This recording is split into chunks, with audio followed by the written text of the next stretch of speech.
It was funny all the time because Katie was next to me. I said, Katie, this is a first. Yeah, Right? that's probably right.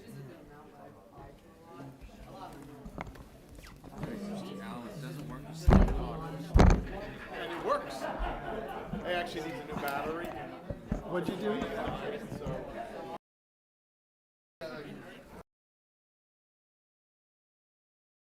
Could resist. I didn't apply to every early action. So I've actually Yeah, or like the TV, get the little bang on the side of the speakers, the stereo. you do that digitally? Yeah.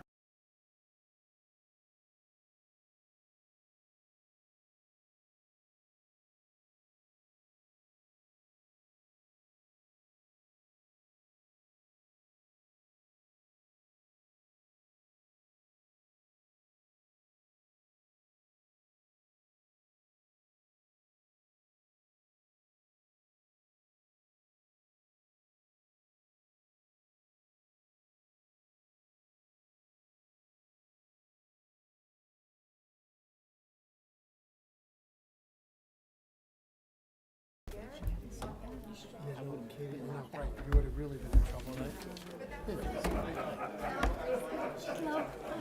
Yeah, no, I was commenting. Yeah, when you sent them the text about not being able to get into the high school thing, I had totally forgotten. What high school thing? The sign off for the parent teachers. Oh, did you not go? On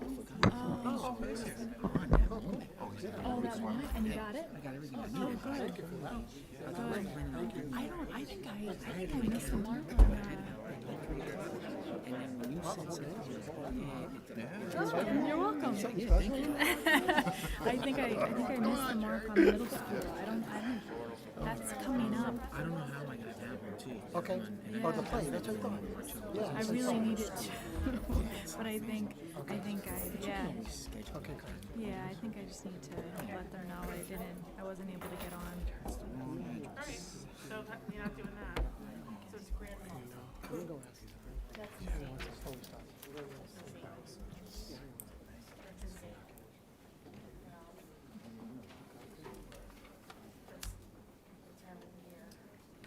I can't believe it's February 6th already. Like in the meeting last, I was just saying January. It's not January, it's February. I didn't see it. I'll keep it out for you. Oh, is it? So that's 29? Are we all good, guys? Everybody ready? Yes. Everybody ready? Leanne, you ready? Okay. Can we all please rise for the Pledge of Allegiance? I pledge allegiance to the flag of the United States of America and to the republic for which it stands, one nation, under God, indivisible, with liberty and justice for all. Good evening, everyone. Welcome to our February 6th board meeting. May I get an approval of the agenda? May I get a motion, please? Katie, second Jim. Any discussion or questions? All in favor? 7-0. First up, Superintendent's report, Mr. Poole. Thank you, Mr. President. Good evening, everyone. To begin the report, I'm going to turn it over to Hannah and Alessandra. So as far as my college application processes go, I have heard back from most all of my schools, but I'm still undecided. I'm gonna wait till the financial aid packet comes back from all the colleges. I still plan to become a nurse and then hopefully further it and be a nurse practitioner. My top schools are Binghamton, Sacred Heart, and URI. I heard back from 2 of them, still waiting on 1. But as far as the high school report goes, recently the community relations class, along with several ex officio members, like Hannah and myself, were able to meet with District 1 Congressman Nick Lilloda to learn about civic engagement and service learning. Our high school Global Awareness Club turns their focus on fundraising for Doctors Without Borders, which is an organization providing medical assistance. This club will be doing a fundraiser up until March 28th, selling flower bulbs, where all proceeds will go to Doctors Without Borders. I'd like to congratulate student musicians who were selected to perform in the LISFA festival from this high school. There is, and I'm sorry if I don't get the last names correct, but I'll try. Max Borum, Ray Hidaka, Spencer Lee, James Minetti, Lee Minty, Killian O'Reilly, Damian Perez, Lucas Portuguese, Catherine Winters, and Donkai Zhang. From the middle school, there was Giovanna Debano, James Klein, Ailey Korsakas, Annabelle Custon, Nate Luckhart, Faith McKiernan, Griffin Schwartz, Owen Schwartz, and Alexis Yao. There has also been a 7th grader, Zachary Lister, and 8th graders, Kai Hidaka, Clara Peterson, Emma Petreski, and Aiden Wang. Also, last week, random students were selected from physical education classes to participate in the New York Youth Tobacco Survey. This fully voluntary survey will be administered to between 100 and 150 students in approximately 122 schools randomly selected across the state. The purpose of this survey is to measure tobacco and other drug use attitudes, beliefs, and behaviors among middle school and high schoolers. The findings will be used to help measure teen tobacco use and to assist in the development and or redesign of comprehensive strategies to help students avoid or stop tobacco use. Now moving on to the athletic programs. The indoor boys 4x800 relay team won the small schools county championships last Saturday. The relay team consists of Jarrell Winston, Jake Smith, Noah Weisemersky, and Michael Hebner, I think. He also won the 600-meter small schools county champs as well. As far as my college search has gone, I've applied to 6 schools at this point, and I'm completely finished looking at schools. I've been offered admission to SUNY New Paltz for their graphic design program, but I'm currently waiting to hear back from the Pratt Institute, Parsons School of Design, FIT, the School of the Art Institute of Chicago, and the School of Visual Arts. I recently finished submitting art for my portfolios this past week, which included various pieces of my recent artwork, and I'm very anxious to hear back from these schools within the next few months. As far as the high school report goes, this Thursday through Saturday, 7 drama club students will be starring in a production of Blythe Spirit, which is a play written by Noel Coward. It's being directed by teacher Mary Higham. This play will run for 3 nights through February 10th, starting at 7 p.m. in the high school auditorium, and tickets are currently on sale online. And if you haven't already purchased your tickets, please do so immediately. Next Tuesday and Wednesday, February 13th through 14th, the High School Art Club will be holding a fundraiser with art featured by various students. These students will be selling handmade pins throughout the school day. Also, each month, our student artists will be showcased with a monthly rotating display in the district office lobby. Each month will feature pieces from one of our 4 school buildings, and for the month of February, illustrations created by Ms. Shepard's Intro to Fashion Design class are at the high school are featured, and all fashion illustrations are original hand-drawn designs. Finally, last week, all high school students attended a highly engaging presentation by Dr. Nancy Kaplan regarding the do's and don'ts of social media. Students participated from start to finish as Dr. Kaplan and her assistant presenter walked students through the importance of understanding how their social media footprint can impact them in both the present and long into the future. Thank you. Thanks, Hannah. Great, thank you, excellent. Just a few notes from the rest of the district and buildings. Over at the middle school, there is an English language learner family orientation taking place at the middle school on Monday, February 12th. This is an opportunity for our English language learner families to learn about staying connected with the school. Applications for the National Junior Honor Society were sent to all eligible students on Friday, February 2nd. The deadline to submit applications is next week on Monday, February 12th. And finally, at the middle school, Mrs. Mohabir's journalism classes are working with the middle school librarian, Ms. Kalin, on finishing up their podcast recordings. The students got to choose their own podcast topics to explore. Some topics picked were the Super Bowl and beauty care. Over at Wading River, students in Mrs. Stevenson's and Mrs. Simich's 3rd graders are learning about Colombian festivals, holidays, and daily life from a special visitor, a presenter from Colombia, Miss Natalia Flores. Students at Wading River are incredibly excited. Some of the new furniture for the makerspace and some of the seating in the middle school Wading River Library has come in. Students are enjoying using that new furniture. One of the setups is sort of looks like a campfire in the library, so great that that space is being renovated. At Miller Avenue over the past month, first and second grade classes visited the Brookhaven National Lab for some hands-on science lessons. And the Physical Education Department at Miller Avenue is hosting the Miller Avenue Super Bowl, as in soup, all this week. Students are encouraged to bring in non-perishable food items to benefit our local food pantries. The winning grade level will be crowned Super Bowl champions 2024. Finally, at Miller Avenue, the first grade chorus, not many schools have a first grade chorus.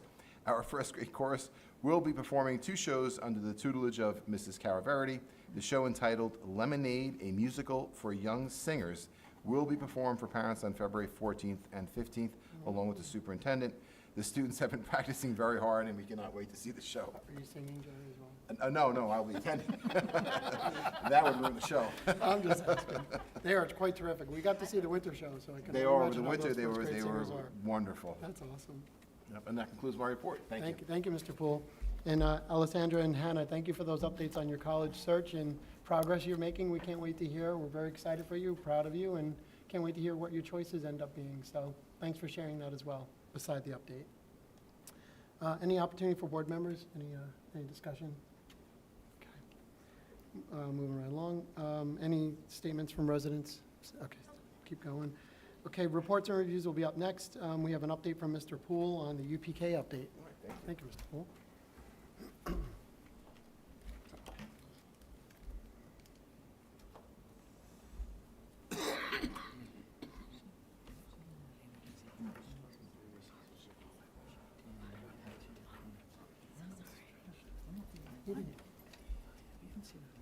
I didn't, no, I couldn't, I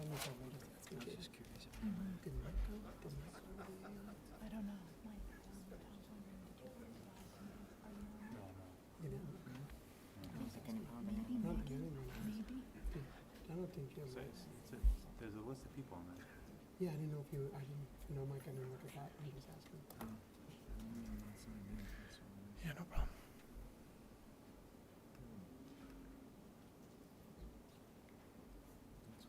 I just figured if anyone could add to the conversation, that's all. Yeah, That's it. that's what I was bringing. Yeah, I appreciate that, Henry, it's good.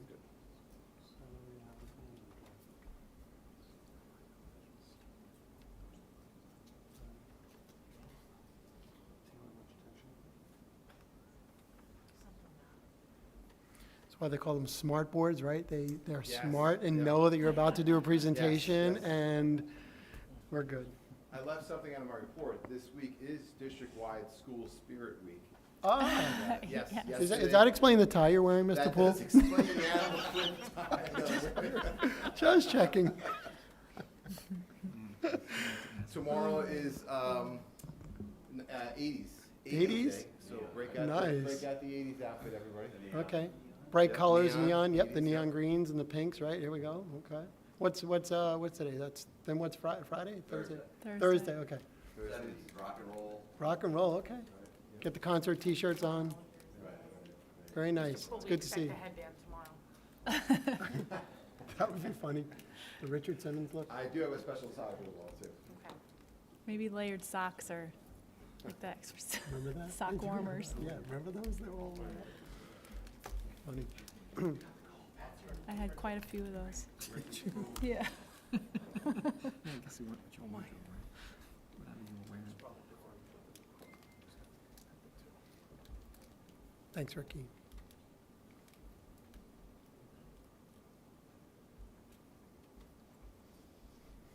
When all else fails, you hit the power button, reset. Is that how this works? Okay. I knew there was something like that. Did you try turning it off and back on again? The reboot process.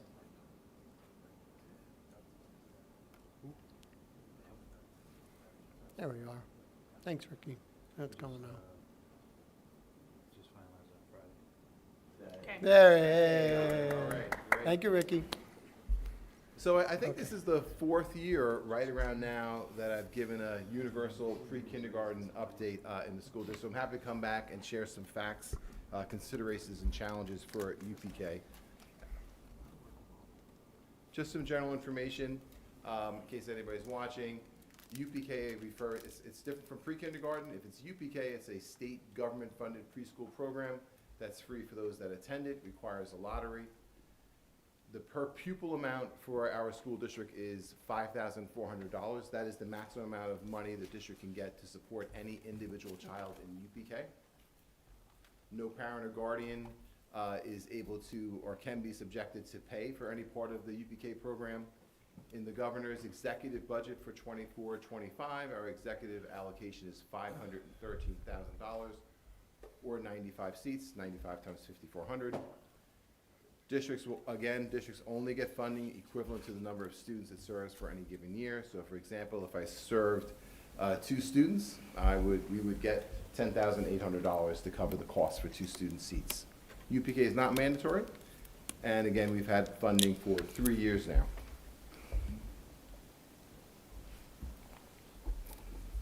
I put this slide up early because this has been an area of advocacy for this district and many others, and the district's legislative committee over the years. The law, the legislation, and this legislation has to change for UPK programming in New York State, and really for us and our neighbors in other school districts. The cap of $5,400 is unrealistic. Parents know that the real cost for pre-kindergarten is anywhere from $12,000 to $15,000 a year. The district can only get $5,400 per student out of the funding. Yet we have an allotment of $500,000.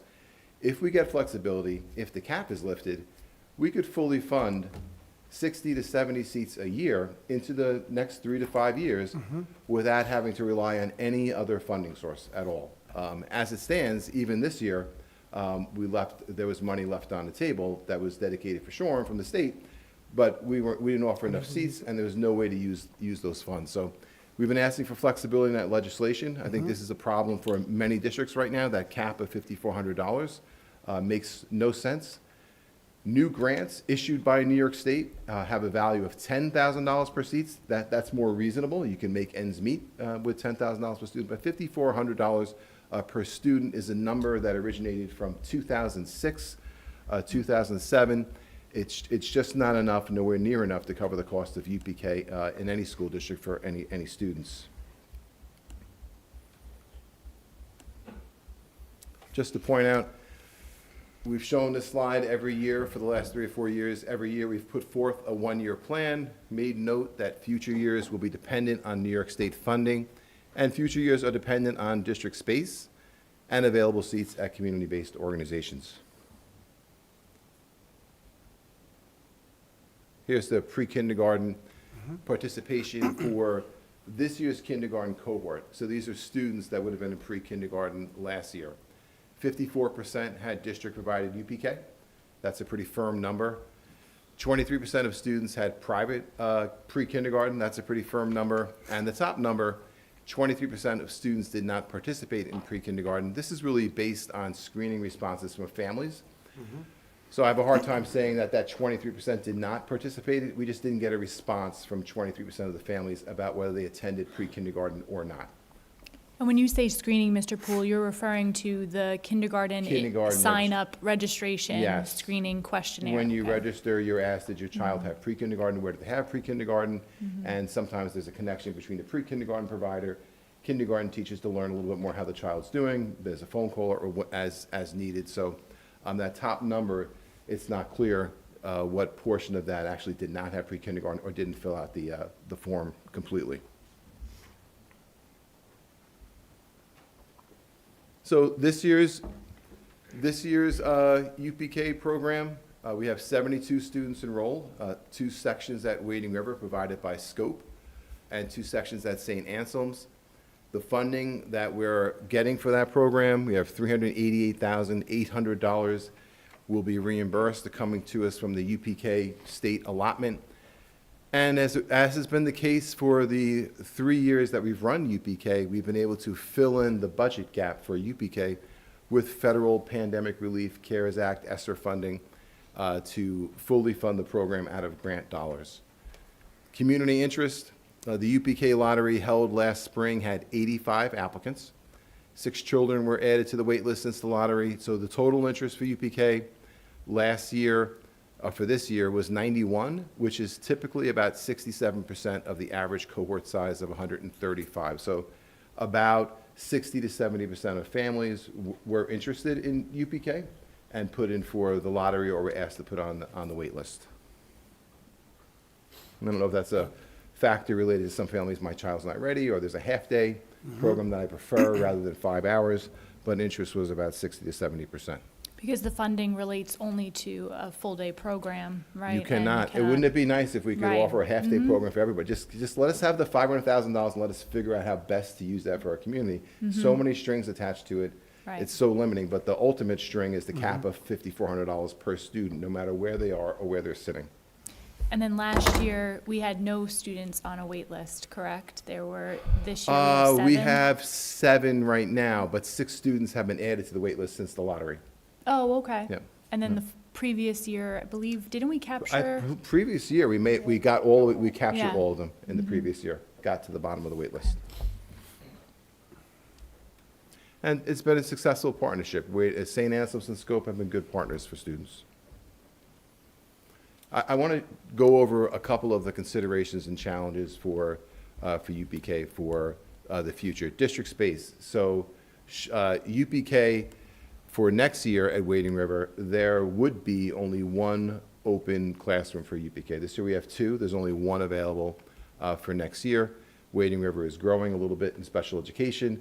They need to have room for all of their general education and special education classrooms and a little bit of flexibility. They just can't be as tight as Miller Avenue is right now. Remember last summer we added the 4th grade section to meet rising student enrollment. Miller Avenue, I think everybody knows, does not have any classrooms available for UPK. And I want to make the point that Briarcliff, this may be a thought or a discussion that may be out there. Briarcliff is not an option right now due to cost. A UPK program for 140 students has an estimated cost of $1.5 million a year. The grant would pick up about $500,000 of that, and the district would need to add an additional $1 million to cover annual costs, and some of those costs would be related to every building must have a principal, so you need a principal. Principal, nurse, custodial staff, instructional staff, security, clerical, those costs would increase each year. In addition to those costs, the building condition survey for Briarcliff does include additional capital and maintenance costs. We would need a significant new source of revenue in order to cover a program at Briarcliff or some other significant cut. Mr. Poole, just to clarify one thing you said, the $500,000 that the state is providing for funding really would not translate into the use for us because it's a $5,400 cap per student. It's a $5,400 cap. So Okay. if you needed X dollars for a UPK student over at Briarcliff, you would get $5,400. But after that, the district have to pick up the rest. That's what I'm asking. Okay, thank you. And this would be really, if you're opening a Briarcliff, you wouldn't just do it through sections. You would do it universal. Anybody who wanted pre-kindergarten would go. That would really be what you would have to do, and those costs would be $1 million. Okay. Funding. Federal funding is not available for 2024-25 to offset the additional cost of $80,000 a year, estimated. We're out for RFP, so that's not locked down right now, for a UPK outside of the New York State grant. Each seat provided by a vendor at Wading River for next year will be an estimated $400 per student times 18. That's over $7,000.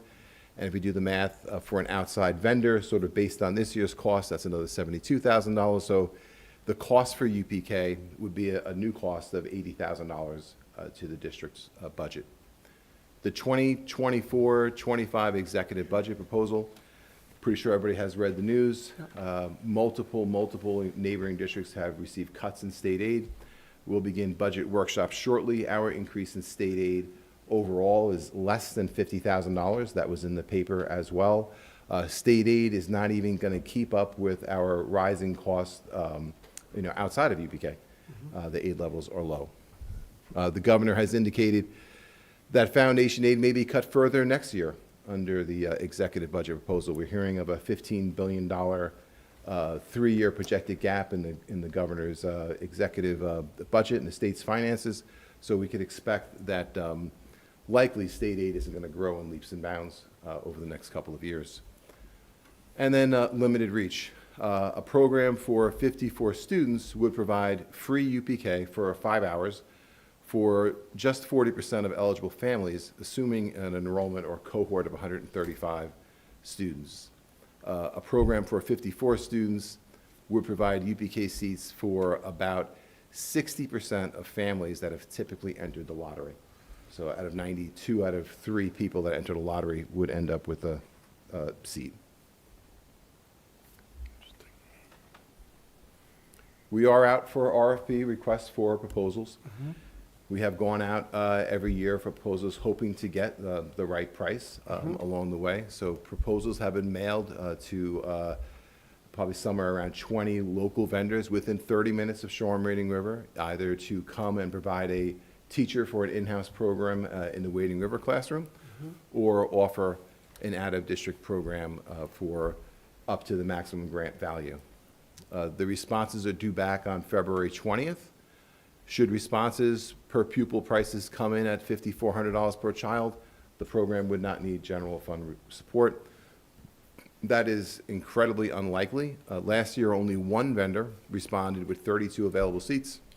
With 36 available seats for an out-of-district program, and that was St. Anselm's. There were no other responses for out-of-district seats last year, despite the broad outreach. And that's no different from years past, the outreach that we did, just getting, because there are limited seats for pre-kindergarten in general on the island.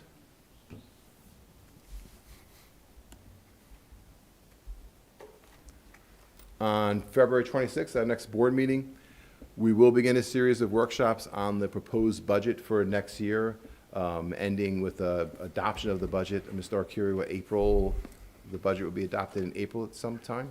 April 16th. April 16th, assuming we have some final budget numbers, or we'll. We could actually, the state's budget's due April 1st. Our last adoption date, I believe, is April 19th. Okay. So we have about February, March, we have a good 2.5 months of budget meetings and budget workshops. If the law does not change to remove the $5,400 per pupil cap, and I would encourage people to advocate for that. I know our local legislators are very receptive to changes in UPK. The district has sent, along with the legislative committee, at least 4 letters regarding please change the UPK cap, or we may not be able to use any of the funds for that. So, but if the law does not change for that, the budget would need to include a minimum of $80,000. If vendors propose seats for 90 students, that cost could go up to $150,000 to be added to the budget. It is really important to note that adding new UP costs to the budget, and I think adding recurring costs to the budget right now may not be possible or sustainable, as cuts to New York state aid are a very real possibility in the future. The last time there was state aid troubles and adjustments, the district lost cumulatively in excess of $3 million over 6 or 7 years. That's fairly accurate, Mr. Arcuri, to the tune of $600,000 to $800,000 a year in state aid cuts, which you can't make up in the tax levy because there's a tax levy cap. So you have to make those up someplace else, and that generally leads districts to look where can we find savings within the current program. That seems to be a real possibility moving into the future. So caution's important. There is, again, no new revenue source is available to cover UPK costs. The only real way to fund that are from one-time funding sources, such as an appropriated fund balance. Again, that would not be sustainable over time, because if you have a one-time pocket of money, the money ultimately ends up getting spent. There's nothing left to take out of that pot. So we will get the results back on February 20th for the RFP, and depending on how the results come back, that will inform the budget as we move forward the next couple of months. I know you spoke about advocacy for people that were interested in reaching out to their legislators. I assume there's a timeline, more or less, for us to make a decision. So if the governor was to come back and offer a removal of the $5,400 cap, is there a time frame where, we need to be aware of in order to start making these decisions? If the cap is lifted, and that's part of the adopted budget, that be in April. We probably run the lottery in May. Okay. I know it's late for families for planning. It's not an easy thing, but I think often what does happen at times is that students are in local seats and they're able to, the funding source may change, for how that seat's being paid for, but that would be a little bit of a delay. In years past, last couple of years, it's been very easy to run the lotteries in February, March, or early April because we knew we had the federal funds and we had the UPK funds to cover the full cost of the UPK program. At this point, we're not fully funded for the cost of UPK in the school district. Mr. Pearl, I appreciate you bringing up these considerations and challenges tonight. I think they're very valid. The district space, number one, so only having one room at Wading River. The funding, obviously, the $513,000 that's appropriated but unable to be used. It's really $5,400 is the cap per person. So it's really, it's kind of like phantom dollars. You can't really use them, even though the state is offering them. You can't really use them based on the formula they provide. You're right. The reality is it's likely 54 times $5,400 for next year, should it run. But as we know, that's $100,000 short of what is needed. 100%. So I'm just bringing that up. So the funding is an issue, and then obviously the governor maybe potentially, or the legislative body changing the way it's written. So those are all key considerations, I guess, at this point. So thanks for bringing that to our attention. Definitely something we have to consider for the budget proposal. So just to clarify, for the $80,000 needed to be added to the budget, is that only related to those seats that would fall outside of the district buildings? That would be for both. That would cover the one room at Wading River, and that would cover 2 rooms at a out-of-district vendor. It's been St. Anselm's. I'm expecting that to be the case, but we're out for proposal, so we don't know yet for sure. But yes, 2 rooms out of district and 1 room in district. And 80,000 would assume that the cost remains the same. That's right. I guess that's right. 80,000 assumes a very similar cost, doesn't really take into account any significant jump in costs for the program. The number would jump, if there were additional seats locally, the number would jump to 150,000 if there were other vendors that had available seats. But I remember our first RFP, some of the proposals came in at, that was 3 years ago, came in at $8,800, Mr. Meister, right? Or more, per student, and they had maybe 12 or 13 seats that they could supply us. So we'll see. Certainly a challenge. So we'll know more when the RFPs come back, and then obviously in terms of And when is that coming in again? the The RFPs will come back in February 20th. That's, I think students are on a break, but we'll take a look at them over the break, open them up, and let everybody know. Thank you, Mr. Poole. All right, thank you. All right.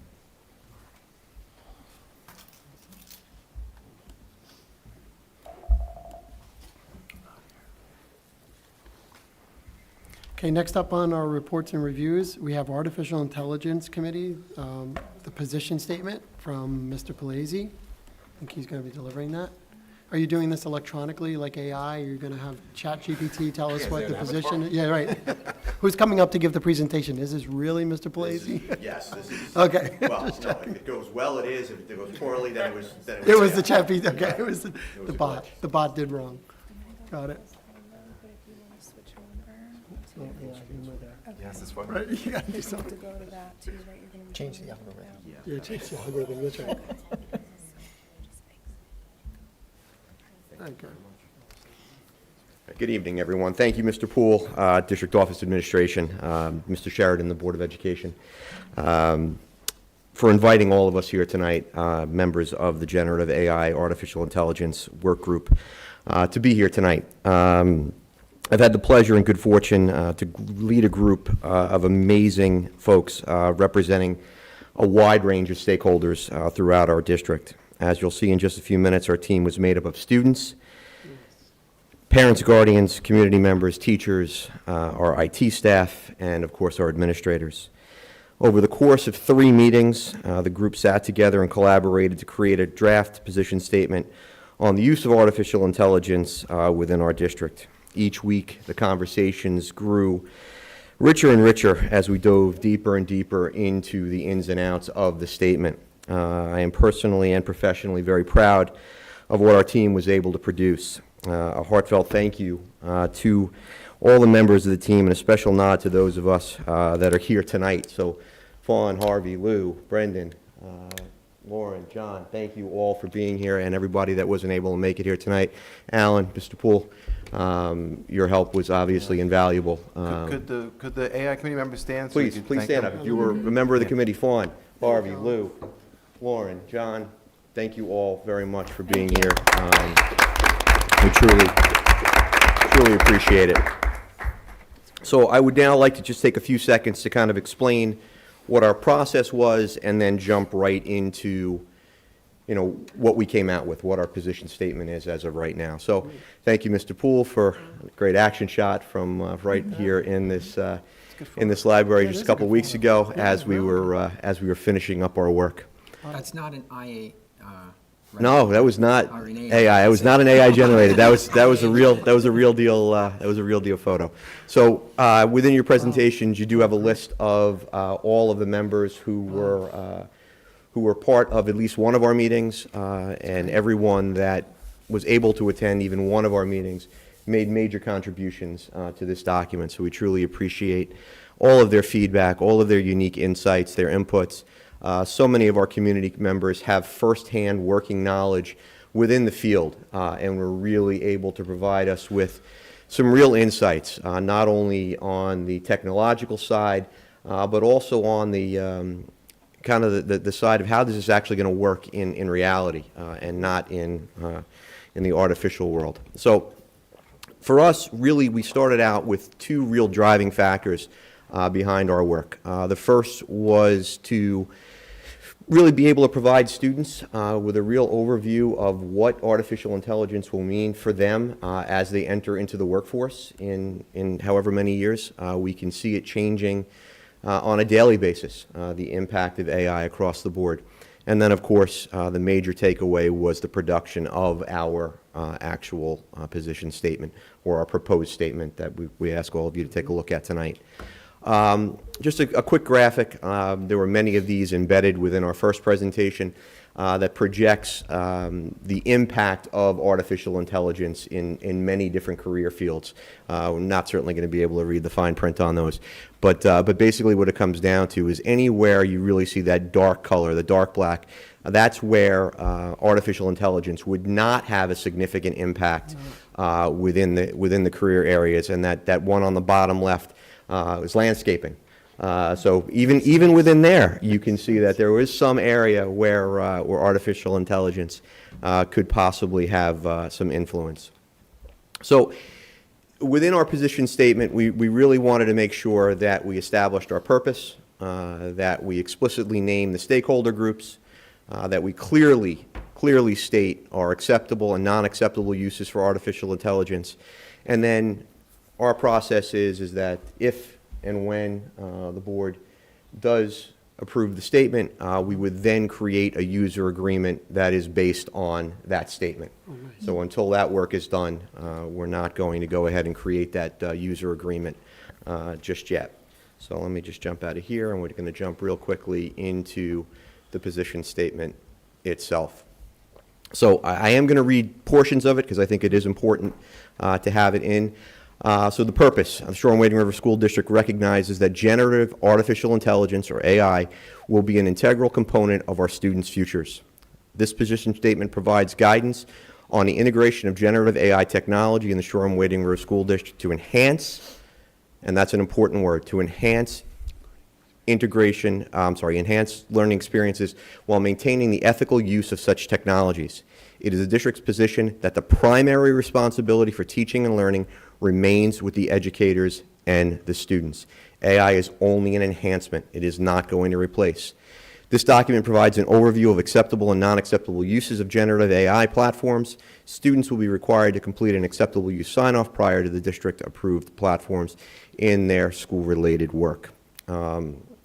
We also recognize that due to the rapidly ever-changing world of AI, that this will need to be a living document, that what we produce now will not necessarily be able to cover us very far into the future. So we did try to be as broad as we could where we could be, but recognizing that this is going to be a statement that is going to have to be able to grow with the ever-changing times. So we did, like I mentioned just a second ago, we did talk about who our major stakeholders are, of course, our students, our staff, our parents and guardians, and our overall community.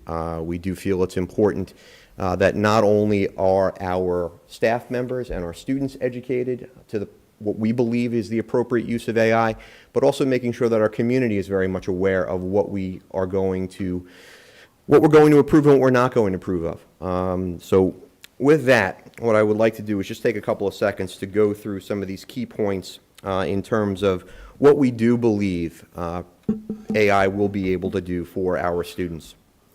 So when it comes to personalized learning, generative AI may be used to tailor learning materials and experience to students' individuals' needs, their interests and abilities, facilitating a more personalized and differentiated educational experience. So for example, generative AI can use algorithms that can analyze each student's progress, strengths, weaknesses, interests, and learning styles to create customized learning plans, assignments, and materials tailored to their needs. An example that Mr. Poole used multiple times was that several of the different AI programs can easily create math programs, math questions that are appropriate to not only age level, but then can interchangeably insert students' interests. If you know a student is very interested in hockey or is interested in science or whatever it might be, they can tailor those questions that are appropriate, that are covering the right materials, but are specifically tailored to their interests and their ideas. And for children who are young, who may be struggling with certain material, if they're reading about things, at least in some way that they're actually interested in, it could really help with their overall development. Moving on, faculty and staff assistance. We recognize that generative AI may be used as a tool to assist in the development of lesson plans, assessment of student progress, creation of engaging content, and the streamlining of daily work functions, ultimately creating more time to focus on the needs of students. We really do recognize that AI can be used to eliminate some of those more mundane tasks that aren't necessarily required, that if we can automate some of those things, that would provide our staff with way more time to be able to focus on the real work, which is to getting to know our students, to be able to really understand what they value, what they want, and to be able to reach them at a much deeper level. Student productivity. We believe that generative AI may be used as a resource to support independent research and collaborative group projects by generating ideas, organizing information, providing research assistance, and suggesting connections between different pieces of information. So in this area, we feel that for a group presentation, generative AI could take suggestions from each student and synthesize them into a summary. It could generate relevant images to help illustrate the project. Students could ask it to find research sources from diverse viewpoints. In this case, the AI becomes a collaborative partner and an idea multiplier. So once again, it is not replacing any of our students' work. It is not replacing their ideas. It's simply amplifying them and helping them to grow even faster and stronger. Creative expression. This is one of those areas where there's a lot of conversation regarding the use of AI. So generative AI may be utilized as a tool to encourage students' creativity in various subjects such as literature, art, and music by inspiring new ideas, images, or melodies based on student input. So for example, students could use generative AI, an art program, to create unique images that inspire new stories or poems. Musical generative AI could compose original melodies for students learning about composition. Generative AI writing tools could suggest creative prompts that are personalized to student interests. So again, all of that very challenging work that would take hours upon hours upon hours for a teacher to be able to individualize, AI, when used correctly, can automate that process. Finally, we feel that in the area of, feedback and assessment, generative AI may provide students with real-time feedback on their work and assist in assessing their understanding of the material, or further enhancing educators' ability to identify areas where students may require additional support or resources. So in this area, generative AI tutors, which we are already using and have been using for years now, think Alex, think iReady, can offer real-time feedback as students work through practice problems, identifying areas of confusion and providing them with next steps. They can generate mini quizzes customized to each student's progress and ultimately assessing when they reach mastery. This supports learning through an ongoing dialogue. So we truly feel that these are all the areas where AI can have a very, very positive impact. Our do-nots. And these are very clear and very important that we do enunciate. Protection of privacy. Generative AI shall not be employed to collect, store, analyze, input, or distribute sensitive or personal identifiable information about students, staff, community members, or the public in any platform. Unapproved platforms shall not be used. Very simple, very straightforward. Conduct, and this is a big one, and we've already started to see it in some neighboring districts. Generative AI shall not be used in a way that perpetuates or amplifies biases or discriminatory practices. It shall not be used to harass, bully, or otherwise harm others by creating, synthesizing, or distributing inappropriate or inflammatory content of any kind in accordance with the District Code of Conduct, the Dignity for All Students Act, and applicable state and/or federal laws. Over-reliance, and this is a big one that came up many times in our conversations. Generative AI shall not be used as the primary means for demonstrating learning or understanding. Generative AI is a supplementary tool rather than a replacement for human judgment and critical thinking skills. Educators shall not use generative AI as the primary basis for making evaluative decisions about progress. AI-generated content must be verified and properly attributed, and that is a skill that all staff members and all students will have to learn very quickly as AI, again, spins faster and faster and faster. And finally, last but not least, when we talk about platforms, any platform that is not EdLaw 2D compliant shall not be used. Only district-approved generative AI platforms may be used for educational purposes only. All other uses are prohibited. So we really did take the time to hear and to listen to the voices that were in the room. Our students brought in many, many questions and many good ideas regarding how they're already starting to use it. Teachers joined in those conversations and added in areas that they are already using it. As administrators, we lent in what our beliefs are, where we see it going forward as a positive, and where our concerns were. And then rounding out, the community members were able to fill in from both their professional and their private lives, how they're currently using AI, where it is in the fields. And like I said, I truly believe we had a very rich dialogue, and the end result was a document that I think we all very much are very proud of and feel like it does represent what we believe the district's stance should be on artificial intelligence. So at this point, we can jump back into our slides real quick if we need to, and just kind of move forward a little bit. If I can get this to work. And questions or comments, please? Mr. Blazey, I just want to say that we had an opportunity on the technology committee to take a granular view of some of the work that you're doing, and I'm so incredibly excited about it. I think right from the beginning, building the committee with the variety of stakeholders to being at the forefront of this work for not only our staff but our students, I think that the integration into our coursework is really going to be an organic way to advance their digital citizenship. And I'm just grateful that as a district we're embracing this work and diving in as opposed to avoiding it. Thank you. Thank you very To the much. whole committee, thank you. It was right around a year ago that this first started to hit any of the educational magazines. So Yeah. the fact that we're jumping on it this quickly is a We're ahead of the testament curve. to. Absolutely, thank you. So what's next? So now that we have this created, thanks again to all the people, the members of the committee, like you just mentioned, from such diverse backgrounds, it's really great that we've got it. So what's our next step with this? What do we do with it? Well, I'm gonna turn this over to Mr. Meinster. I want to thank Mr. Pugliese and the members of the committee again for their efforts, especially the students. I do want to ditto what Ms. Pugliese said. They came, it was 5 or 6 hours of work. They came at night. They really contributed, and it was good to hear their perspective. So I want to thank them for that. Yeah, thank you. Just one quick question. This being such a fast pace, you're seeing a lot of changes in the last 12 months. Is this something that this document's going to be constantly updated, you think? Yeah, okay. I'm very curious to see how best practices emerge.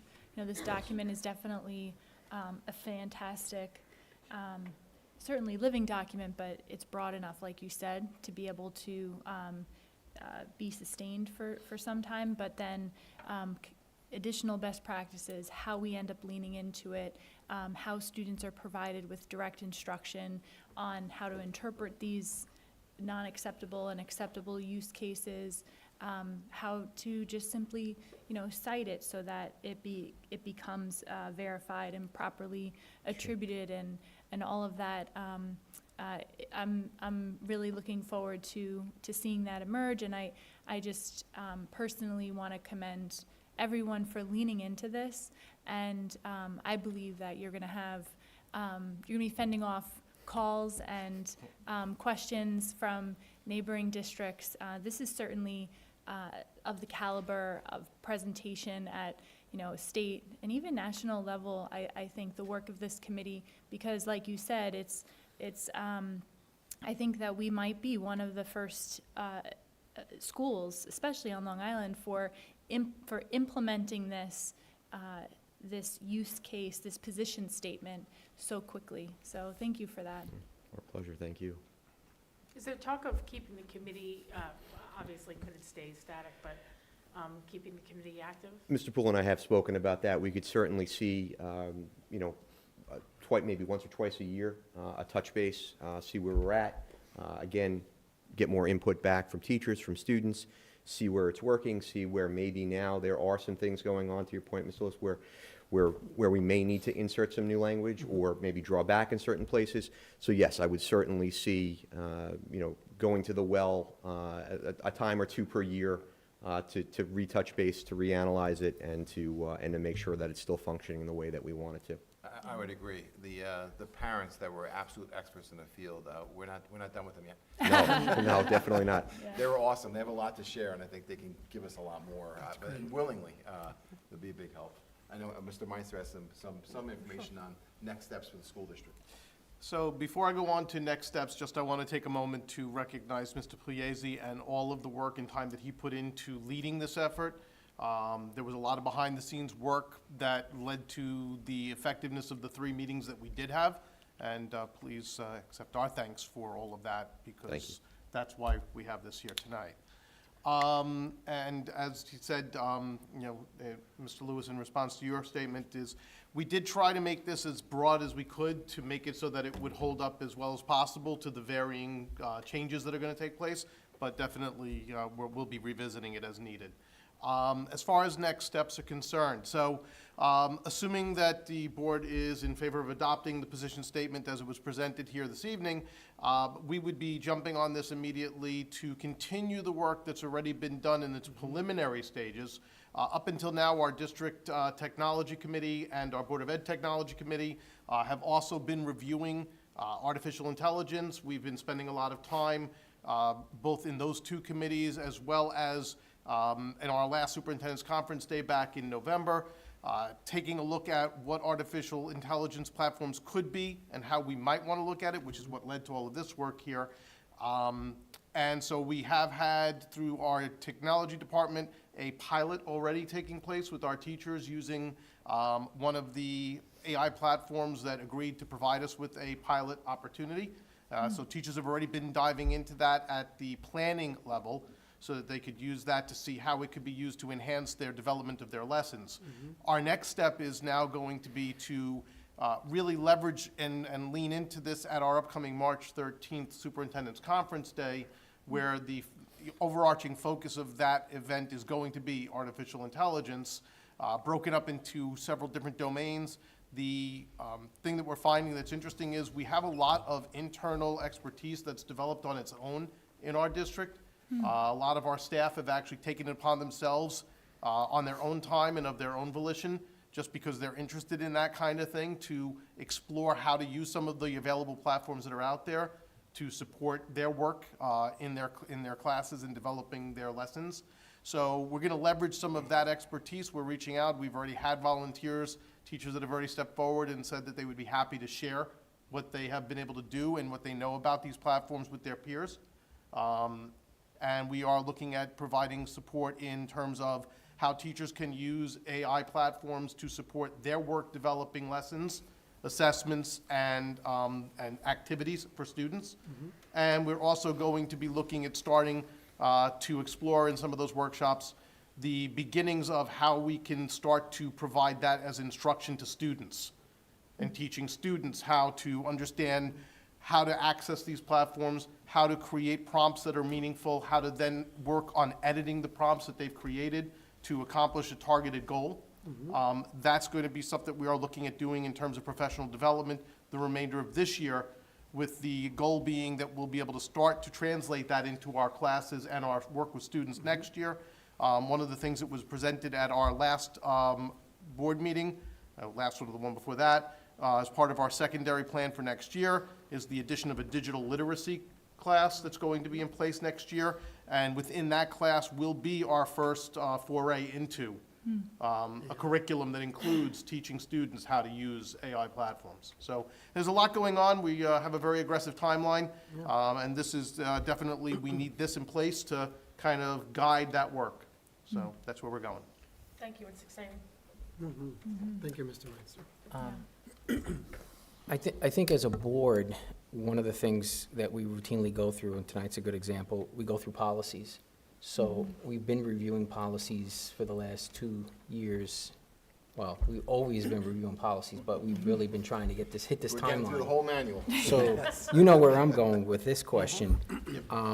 You know, should we, in the policy committee, be considering AI and with the idea of what's been placed here before us tonight in future policies, and then how do we roll around back to the policies that we've been through?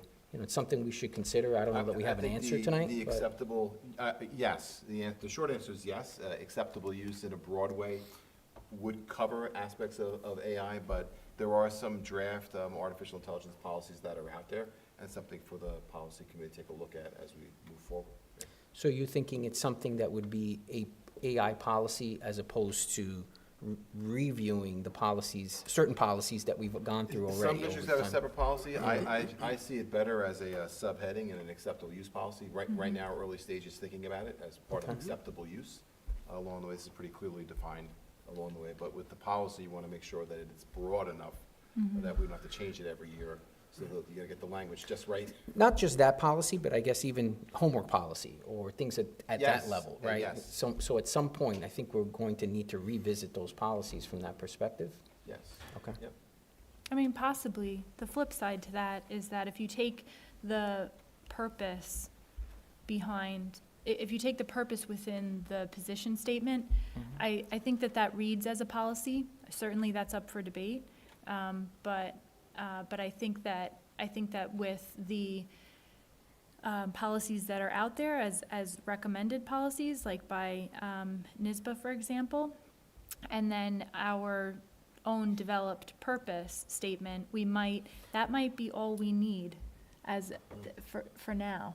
Yeah. You know, No, to cover I would everything. I don't know if we need to go I would be okay into with that, because it's I mean, every- think about our policy book, how many policies we'd have to go back and revisit that might include language that we would have to alter at some point in the future. Well, ideally, your policies are broad enough that they would encompass this as well, Yeah. as we've written them. Yeah, I think so. I Okay. think That's we'll be kind good. of It's a what good I'm question, but I trying think. to get to the bottom of, yeah. Yeah. Certainly look, I think it would though. Good to consider. Mhm. Thank you, Henry. Okay, so Mr. Pelisi, thank you again Thank you very much. Appreciate the update, and thank you again to the committee members and all for the extra effort to get this done. Thanks, Mr. Meinster, as well. Okay, Can I ask one more question, especially since we have all the committee members here? Was there anything like surprising that came out of this work, or anything that you were like caught off guard by, or, you know, just interesting to convey to the community? I think one of the things that was pretty evident early on in the first meeting was how much AI is around us already and already in use. You know, our focus being, you know, in a school and as a school district, but in all sorts of different, you know, professional uses. AI is all around us, and people are already working in that field and have been for quite some time. You know, so like Mr. Poole mentioned, you know, we have a lot of great resources within the community. You know, that was, you know, I think for me, looking at the academic side of it, I didn't realize how much is already out there, and how much, you know, we can tap into that to guide, you know, our practice moving forward. Thank you. Thanks for sharing. And to that point, I think it's incredible, not just from a time perspective and an, you know, being willing to invest in this perspective, but our students' participation. Like, I give you so much credit to be brave enough to possibly acknowledge to a committee like this that this is around. This is your honesty and forthcomingness and your ability to participate has really been a catalyst for teaching our administrators and all of us who are much older than you, maybe not as well versed in this, that this does exist, and that we need to maybe not be as fearful of it, and to acknowledge that yes, we are using this as students, but now we need guidance to use it ethically. You know, so thank you for that. I have to say that the open and incredibly honest feedback from the students was actually incredibly informative to the process.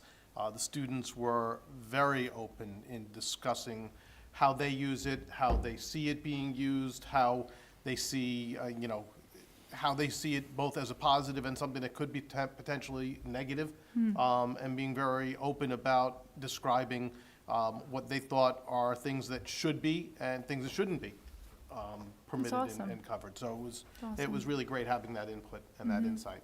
Thank you. One of the final questions from one of the students was, when are you going to open up a platform for students? It's a complicated question, because it has to be Ed Law 2D compliant, so to sign off on all the privacy rights, so that's a really important piece along the way. So and something that we are very quickly working to get in place. Yeah. Because it's difficult. In order to cite it, it has to be compliant, and then in order to be compliant, it has to be approved. So yeah, it is a sticky situation. But, We have yeah. to, so once we get staff up to speed, then we have to tell students how to really to work with it, so then staff can kind of manage it in their classrooms on their own, right? It should be okay for a teacher to say, do not use AI, right? That should be okay, right? I guess so. Yeah, and sometimes, right? And sometimes the ground rules could be, you can use AI for this, or it could be an open-ended along the way, so we'll see. Very good. Opening up new doors in education, right here. Okay, very good. Going to move ahead with our votes and resolutions, please. May I get a motion to approve the January 23rd, 2024 regular public meeting minutes? Henry, you'll abstain. May I get a motion? Mike, second Katie.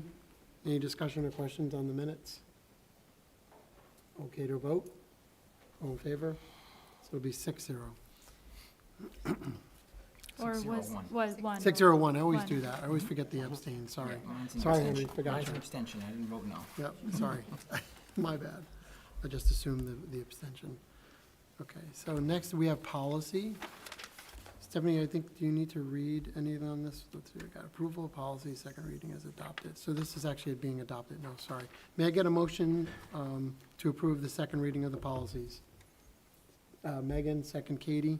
Any discussion or questions on these? Okay. May I get a vote? All in favor? So that'll be 7-0. Thank you. Next up are the Board of Education resolutions. I have just one of those. 2324-130, approval of the academic calendar, 2024 and 2025. May I get a motion, please? Katie, second Jim. Any discussion or question on the calendar? I was just curious if, after presented, I don't think we had any questions about the calendar, right? No? No, okay. I didn't get any feedback. All right, thank you. Okay to vote? All in favor? 7-0. Next up are the curriculum and instruction resolutions, 2324-131, approval of FPS Incorporated, contract for the 2024 high school graduation live streaming. May I get a motion? Jim, second Katie. Any discussion or questions? Okay, all in favor? 7-0. Business and operation resolutions, 2324-132, approval of a change order number 1, capital improvements, interior alterations at Shoreham-Wading River High School by J&H Construction Group Incorporated, general contractor. May I get a motion? Oh, actually, excuse me, that's a credit allowance. Oh, they're Yeah. multiple, sorry. Hold on 1 second, I'm sorry. May I take these as a block? So I'd start with 2324-132 through 2324-136. So it's 4 of them. Yes. Okay, start that again. Let's go for a motion. Thank you, Megan. Rob, second. Any discussion or questions on these? Okay. All in favor? 7-0. Next up is personnel appointments tonight. May I get a motion? Megan, second Katie. Any discussion or questions? No? All in favor? 7-0. Mr. Poole, do you want to? I'd like to welcome our new middle school guidance counselor to the school district, Eugene Sicoli. Welcome, a pleasure to have you. I know you'll do great things at the middle school for our students. Welcome.